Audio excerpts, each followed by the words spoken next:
nice to see so many map lovers in this talk. And today I'm going to tell shortly about connections and bonds between modern cartography and art. But before we're going to jump to modern and contemporary cartography, let us shortly go to the history.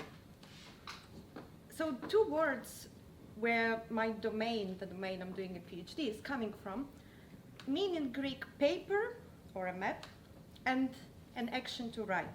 And this is a very good hint for us where we're going to look for the art in cartography. In the products, maps, and in the process which leads to creation of those maps.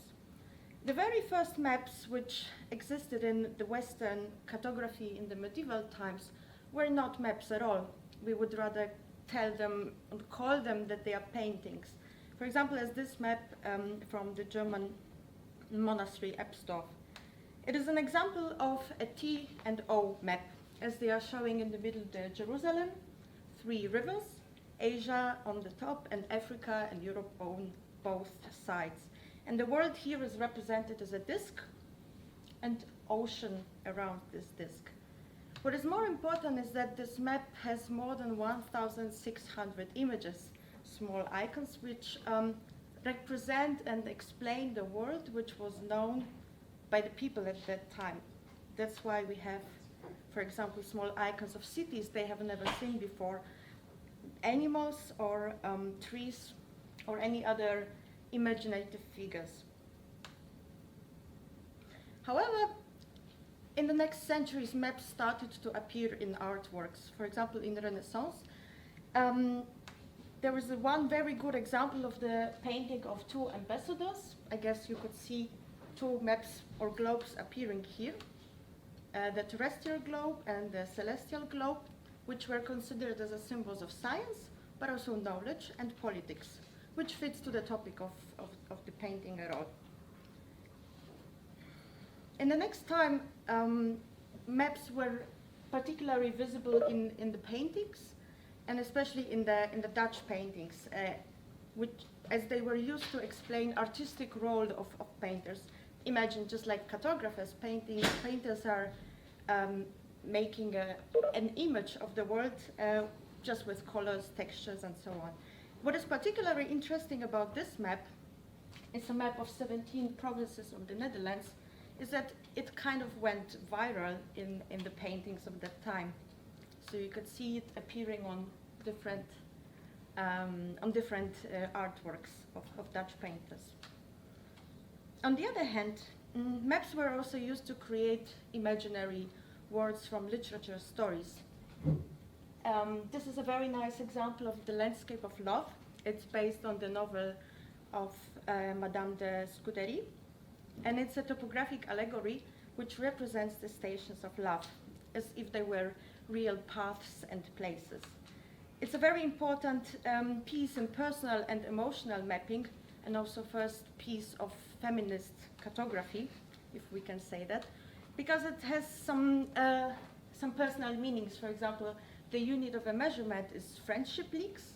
There are towns which are elements of true, good love, such as respect, but also some pitfalls such as betrayal, and the capital cities such as new friendship.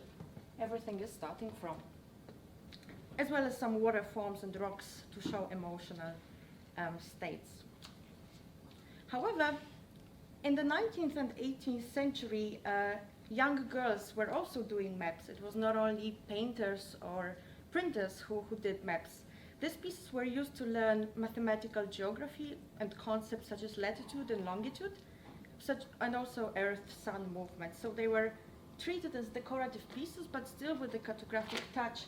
So we have here the elements such as labeling, symbols, or latitude and longitude grid.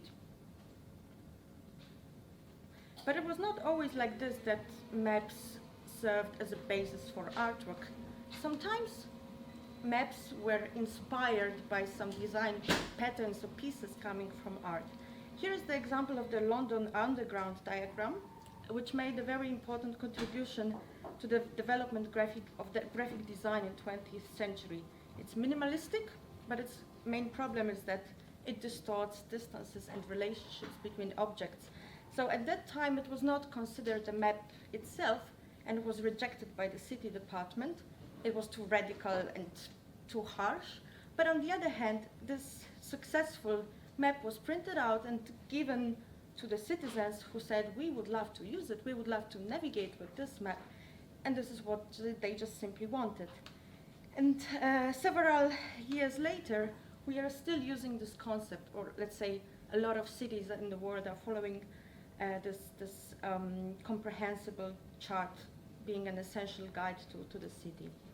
And finally, the last map I would like to show you is the map made by surrealists who were interested in mapping as a political process, mapping as a constructing of some worldview. So this map, we would say it looks weird. We see that it's distorted, that some countries are not presented there, because surrealists believed that the world dominated by Western culture should not exist, and they were much more interested in the primitive or local untouched cultures of American northwest coast and the Pacific Islands. That's why they are so much enlarged and bigger.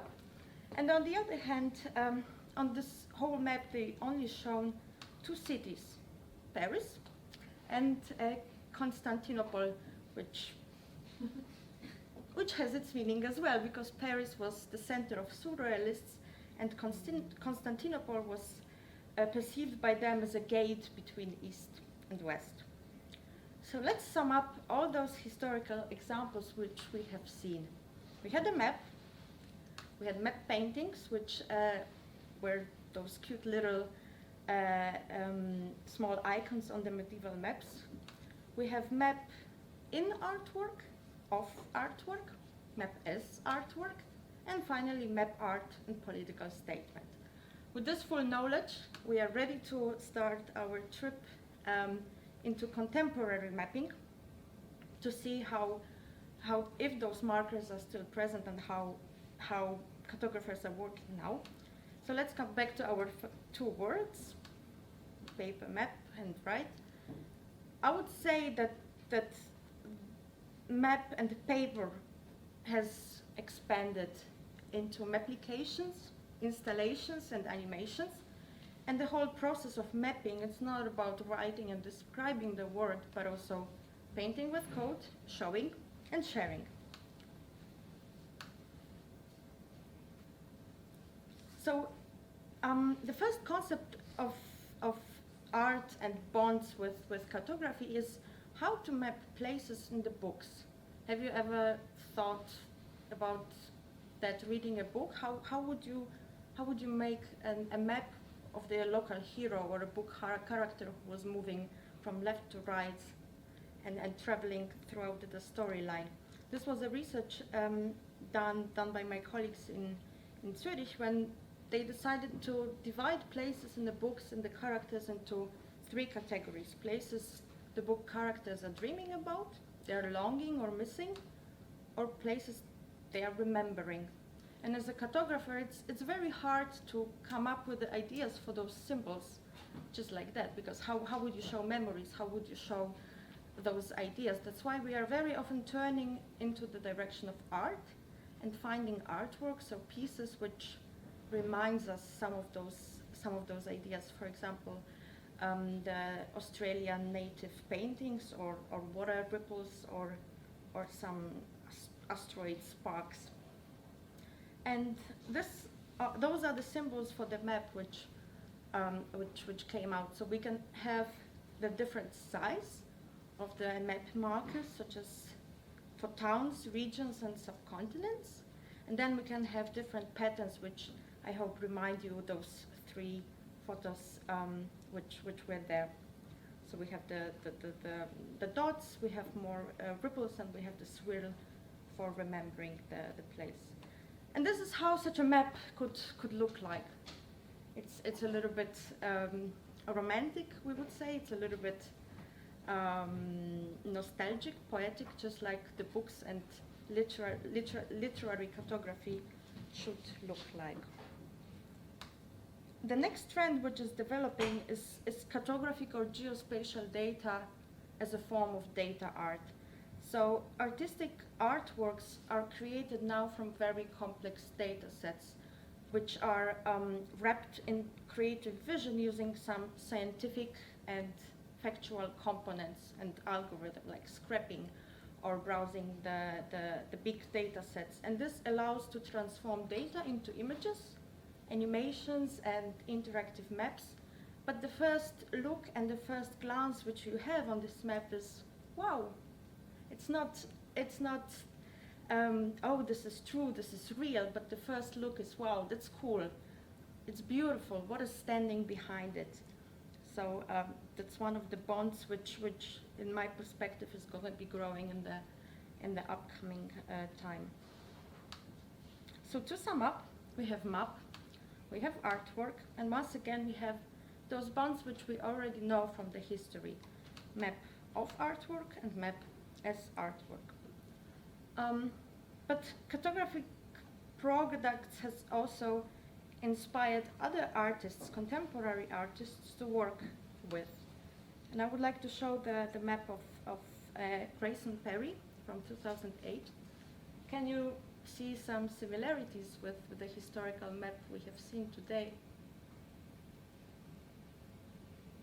Yes. I see some knocking, making the head. Yes, so in the historical example we were having Jesus Christ, who was ruling the world, and it was a religion symbol, where here we have the pieces of elements of the body of the artist. And this is another piece of him. It's a map of an Englishman, which refers to the map of love. And it seems that the landscape for Englishmen is not so welcoming. There are ambitions, there are cities such as fear of failure, or a new lens of fear at all. And another example of this discussion between cartographers and artists is a map of the Great Bear, which heavily relies on the work from 1931 by where Simon Patterson replaced the names of the underground stations with the names of engineers, philosophers, explorers, Italian artists, musicians, or footballers. So this is once again this discussion between map makers and between cartographers and between artists. So to sum up, we have artwork, we have map, and those two elements are staying in dialogue. And the latest trends, which is visible and especially important for cartographers, is so-called deep mapping, which is partly connected with deep learning, because it's about studying places, but very deeply, by mapping geodata from multiple sources which would be earlier connected with art, such as fiction, stories, and memories. And let me give you an example from the exhibition Movements, which just have finished 1 month ago. And it was a painting of multiple collective stories of Moroccan immigration in UK, made by Aisha El-Beli. And it's a map, clearly it's a map. It's full of pictures, but it's put in the 3D environment. So a person can simply stand in one place, being, for example, in Morocco, and look towards London and see all the multiple small stories of single immigrant people, being either the first generation of immigrants or those which were already born in UK. So she is dealing here with collective imagination, the stereotype of a place, or simply lack of homeland. In a very similar tone, there are paintings by Gareth Wood, which calls them by himself cartographical love letters. And he is painting them to depict his personal stories, memories, landmarks of the cities he used to live in or work in. The most interesting fact is that for London, he was working on that image for 4 years, and as well as the city was changing, his style of drawing was changing as well, so you could see the progress, how he was growing together with the city. So we have here, once again, examples of maps, which are paintings, small stories, which are artistic and have political contexts, such as Moroccan immigration, and which are showing some different stories. And let me show you now some pieces from the research we are doing at Technical University in Munich. So we are particularly interested in the algorithmic approach to map creation and to the style transfer, because currently it's one of the algorithms which is the most popular to generate maps. And it utilizes two input images, one for content and second one for style, to synthesize the third image, which shares the semantic content of the first and the style of the second. But when we are speaking here about the style, we do not mean artistic style, we simply mean some mathematical representation of patterns, lines. The same is connected with the content representation. And there could be a nice idea to have a new types of maps which are surprising, provoking, which help to memorize some moments and which are catchy, simply grab attention. So if we put personal perceptions of the space, such as emotions, and express them in artworks, we can then transfer them to the map and present a unique map-based visual story. And this is what we have done with the group of artists in Berlin during the workshop in School of Machines Making and Make-Believe. We gave them a task: paint your emotions towards Berlin. And you can see that their emotions were expressed in different types of patterns. Some were more realistic. I like especially this one. Some were more abstract. Some were more connected with the area representation, whereas this one is particularly interesting because the author has used a mixed style technique. So he was using both watercolor and the pen, which work out very nicely with the algorithm. So the task for the algorithm was to transfer the style from the painting to the map, and resulting maps are visual metaphors of the city, personal maps. And you can see here very nicely that the places where my colleague was using a pen, they were picked up by the algorithm to draw lines and to draw outlines of the objects. And this can be very nicely used to create collective images of the city, for example, tile by tile. If we would have a base map and we would divide this map into different sectors and apply one artwork per piece, we would result in a tile by tile patchwork map, which could show the ideas of contribution, co-creation happening in the city, but maybe also some sharp edges, some borders.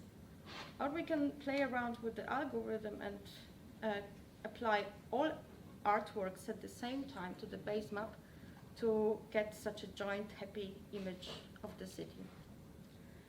And what we have done is that we did also some tests on Amazon Mechanical Turk on how people perceive such artificially generated maps. And I'm just going to show one result of